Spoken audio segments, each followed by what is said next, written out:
Gemini, welcome to your February 2024 astrology forecast. Ignore the fact that I'm looking a little frumpy. Okay, I was at the gym like less than 2 hours ago. I tried to dry shampoo it up.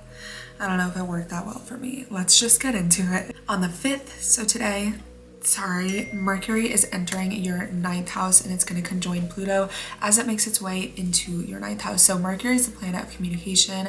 This is speaking, talking, writing, using your voice. It's the emails you send, it's the texts that you send, it's the books that you read, it's the conversations that you have. It's really any communication of getting from point A to point B, whether you are the speaker, the messenger, the receiver, all forms of connecting the dots basically. Having this enter your 9th house is really going to bring your sense of ideas or cerebral energy.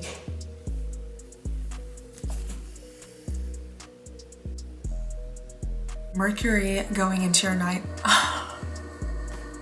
Am I not supposed to be recording this right now? Let's just get a little bit more personal so you can hear me. Mercury heading into your 9th house is really going to bring your sense of ideas, conversations, and really just what you're thinking about to themes regarding education, traveling, faith, philosophy. It's really where you expand the four walls, typical parameters of your brain. So this is really expanding your mindset, expanding your understanding of something, your perspective based off of your experiences.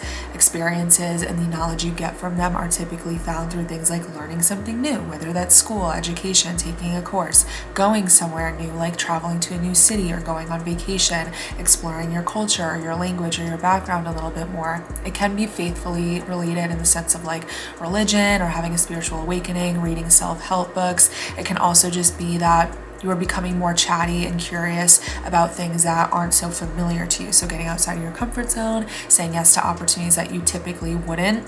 Maybe we're not taking all the action in the world yet because this is more about our conversation and thoughts, but there's likely to be like a profound moment, whether that be for better or for worse, like intensity around learning something new that can feel quite fear evoking or paranoia evoking, but for other people it can be just very profound and transformative in a way that reveals the truth or shows you something new or helps you understand or grasp a greater sense of understanding in a very powerful way. On the 7th, Venus in your 8th house will square the nodes between your 11th and your 5th house. So whenever we have a planet meeting at the bending of the nodes, meaning it's coming into this territory right in the middle where it's kind of facing a square to both the south and the north node, we're kind of having this pivotal fated moment. And with Venus being the planet of love, relationships, money, beauty, pleasure, aesthetics, all the things that are typically warm and fuzzy, those themes can become a little bit more intensified or have a little bit more zhuzh around them. Again, for better or for worse. I would say typically when we think of the nodes, we think of fate. We think of things kind of magically happening in a way that it feels like, divinity is stepping in, divine intervention. It can be very exciting in that way. Maybe you're like meeting someone that's meant to be in your life. I would say that it's probably not the most intense romantic thing though, where like today, if you meet someone, you're probably not going to be having cartoon eyes coming out of your face, like, your heart pounding and you're like, oh my God, this is the love of my life. It can likely be something that over time unfolds, where in hindsight, this can be when you look back and go, oh my God, that's when I met that person. However, this can also be a sense of feeling, with your 8th house being present here, this is like the trust and the intimacy you share with other people, both literally and, energetically. This can even be where you're like financially tethered to like a bank or to debt or to taxes. It can also though be, again, the overlap of energetically overlapping with other people that maybe you feel powerless to or you share something with, or there's some sense of trust or transaction available. So the nodes are transiting your 11th and your 5th house. Typically when people have this transit, I feel like there's a lot of emphasis on friendships, on being selfish, on romantic partners, on finding your sense of belonging in the world. In your case, because you're a Gemini rising, the south node is the one that's going to be going through your 5th house. So this can be bringing up, again, karma in the past and kind of what you need to let go of around only focusing on yourself, only focusing on your own needs, only leaning into romance, only kind of really honing in on self. And that's not to say you shouldn't be selfish or you shouldn't, be concerned about the things that you want, but rather that your priority is to lean into others. And again, find that sense of community, find where you can have your sense of belonging with other groups, communities, people, places, friends, support from other people. Sometimes the 11th house is the money and the trust and the support that we gain from like a following, an audience, our friendships, our network, etc. So maybe there's something financially becoming a little bit more pivotal here based off of who does or doesn't support you, any creative endeavors, or something romantic as well. Like this can be anything regarding marriage. The 8th house is going to be the contractual sort of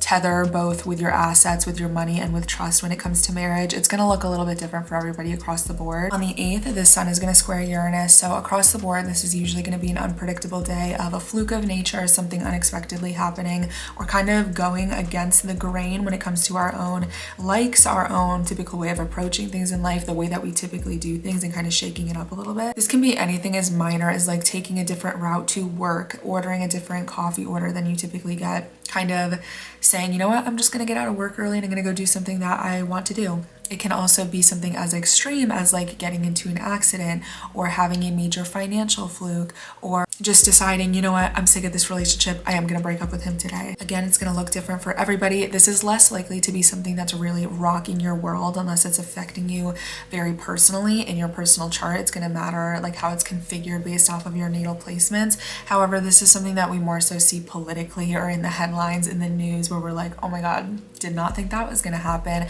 Whether it's like a shock or some, you know, announcement that we were not expecting, or some sort of theme even shaking up finances or technology. This is crypto, this is banking, this is really the overlap of things that are basic needs, such as banking, such as money, such as food, such as like housing, and this kind of coming into this shocking nature with Uranus in the picture. It is very, I would say, group oriented. It is social media oriented or technology in general oriented, because we're mixing Aquarius and Taurus here, so that's something to keep an eye on. On the 13th, Mars is going to enter your 9th house. So basically the big party that's happening in your chart this month is that you're having a lot of action go through your 9th house. First, we have Mercury on the 5th, and then we have Mars on the 14th. Then on the 16th, Venus is going to join the party. So we're really having all the quicker moving planets head into this area, meaning that there's going to be a lot of focus on it. We're going to have a little bit of an Aquarius stellium this month. So Mars is the planet of action, assertion, aggression, how we go after the things that we want, how we assert ourselves, how we pursue our desires. It's very relentless. It is a rolling ball of fire and momentum to kind of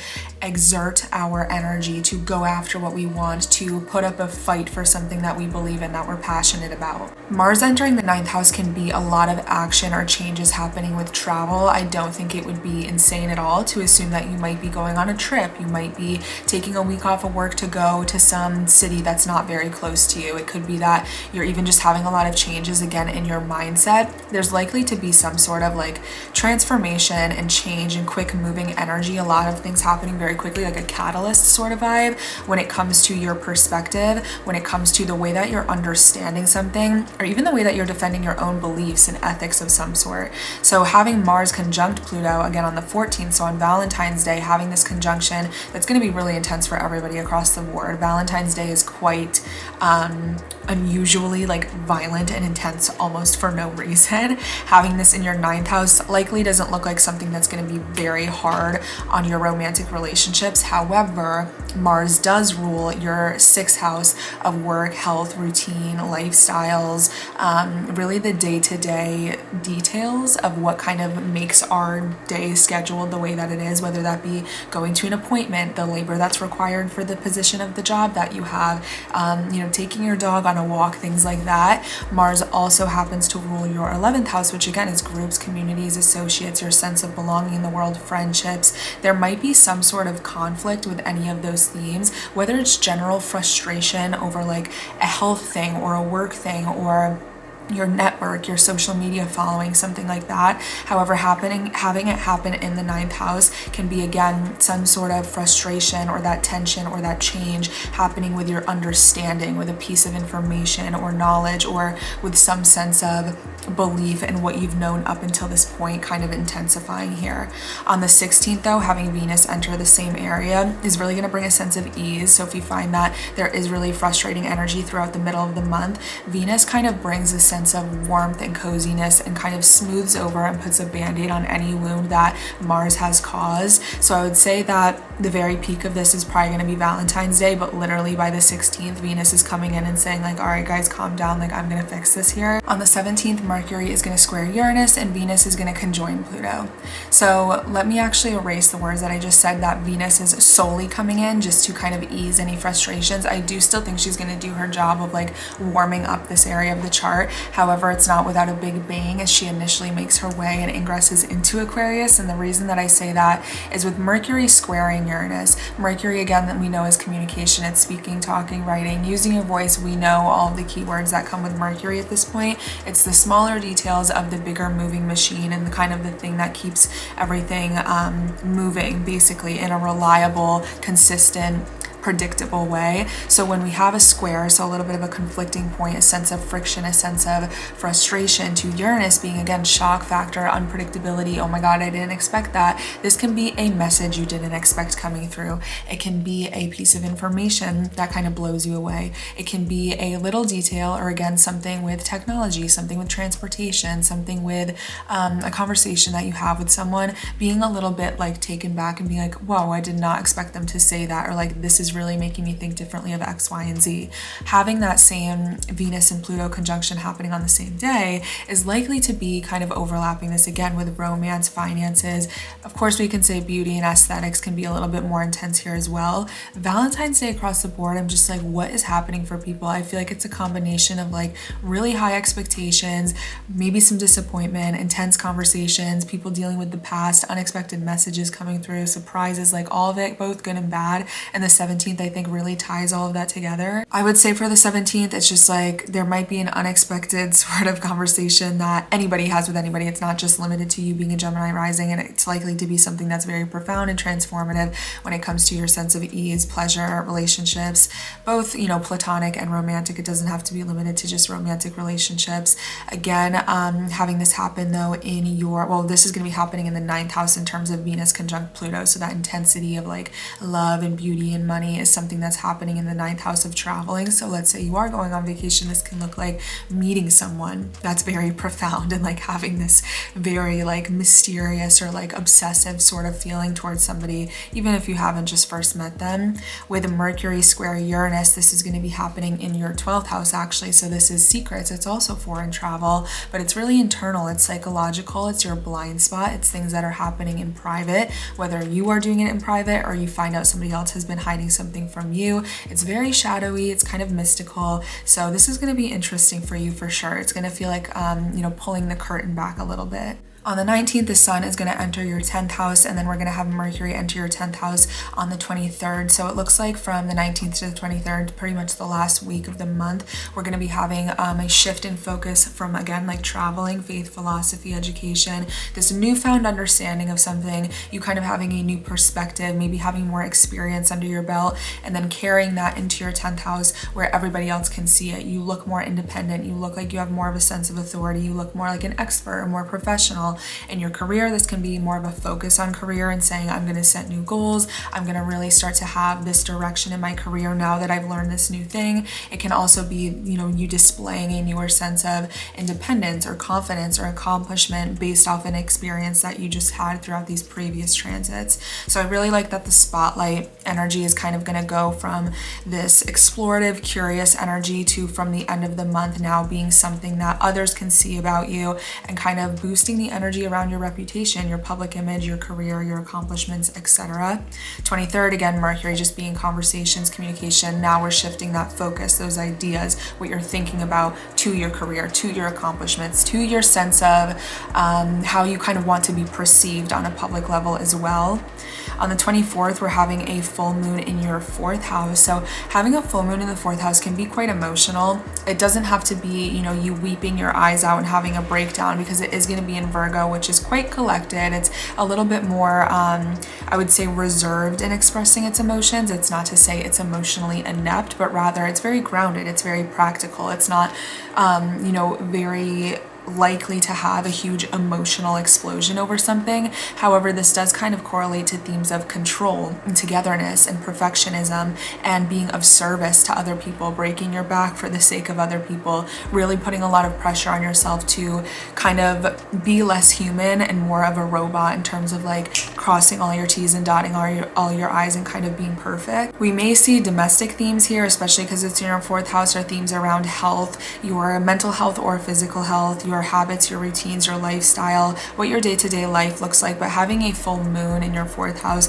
is really going to be a wrapping up of loose ends, a closing of a cycle, the shutting of a door when it comes to familial situations, anything regarding your emotions, your private life, what's going on in here internally, even if other people can't see it. It's really just your deepest self. So sometimes when you have a full moon in the 4th house, it doesn't always mean every Gemini rising is going to be moving. That wouldn't make sense. But it can be that there's some sort of emotional ending. Maybe there's a boundary set with a parent. Maybe you are moving out of your childhood home. Maybe you are just, willing to do more therapy and shadow work than you were before. This is going to be the ending to a cycle that started back in September of 2023. So about middle of September, we had a new moon here. Think about what was going on in your life back then. This is going to be the correlating door shutting to the one that opened back then. On the 28th, we end the month with Mercury conjoining Saturn in the sky. So having Mercury in a square to Uranus back on the 17th, back in the middle of the month, a little bit after Valentine's Day, but really, smack dab in the center of February,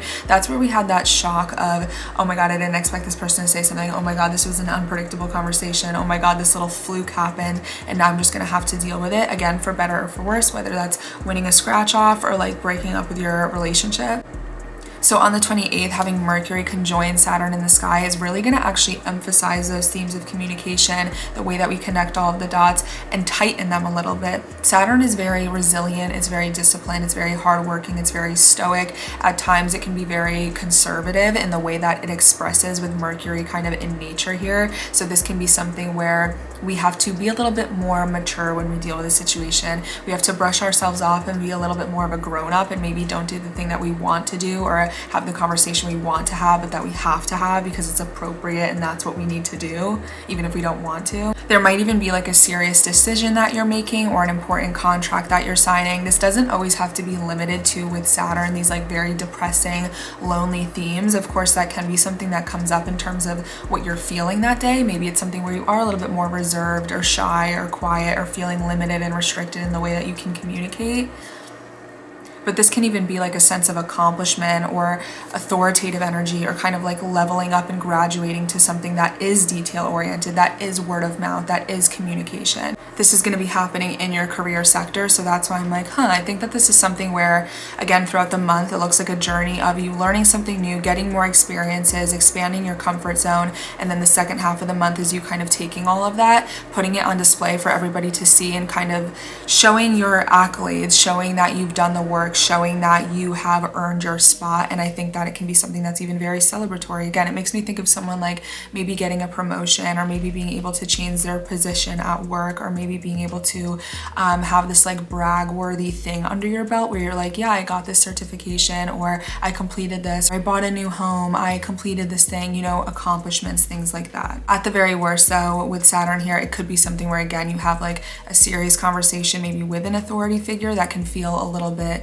limiting, where you feel a little bit smaller or down, but it's just, we want to use that as fuel to work harder rather than to feel like you've lost out on something. So that is your month, Gemini. I'm seriously sorry I look like horrific today. I feel so bad, but I hope that you enjoyed this. I hope that it gave you a sense of clarity for the month. I'm sorry for being a little bit late, but in my defense, there really wasn't anything happening that was super intense until today. So I'm hoping that this came to you right on time. I'd love to hear what you're going through. I love when people kind of share what's going on with them in the comments, especially because you guys are probably going through similar things. So if there's anyone you should talk to, it's the people that are going through the same thing as you. But if you want to book a personal reading just to get a better understanding of how this month is going to affect you on a personal level, you can book a reading on my website. It's going to be kmoney.biz, but everything that you need is going to be linked in the description below. So I hope that this helped you. I will talk to you guys soon, and thank you so much for watching, and happy Valentine's Day. I have to remember to say that at the end of these videos. Happy Valentine's Day. Mwah.